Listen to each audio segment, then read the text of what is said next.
Bonjour, bienvenue sur Be Well, votre chaîne dédiée à la nutrition, à la santé et au bien-être.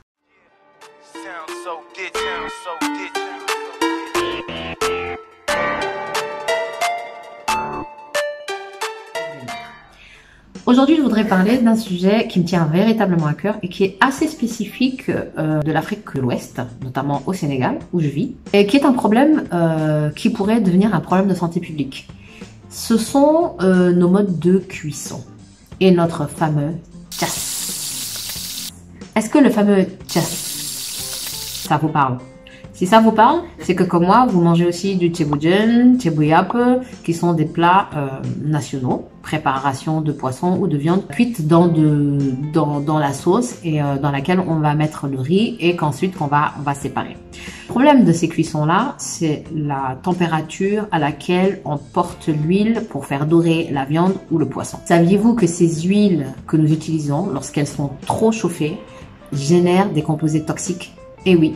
Donc des composés cancérigènes. Donc il y a des substances chimiques qui ont été identifiées, des aldéhydes ou de l'acrylamide, qui sont des substances reconnues comme cancérigènes et qui sont générées lorsqu'on porte ces huiles à de trop hautes températures. Alors toutes les huiles également ne se chauffent pas.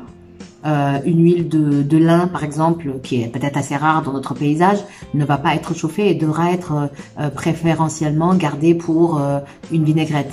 Par contre, une huile d'arachide est beaucoup plus stable à des hautes températures et pourra être utilisée pour la cuisson ou pour la friture. Ce qui est important, c'est que vous lisiez les étiquettes de vos huiles. Parfois, au Sénégal, on a des produits où c'est juste marqué mélange d'huile végétale. Donc, il est impossible de savoir de quelle huile il s'agit.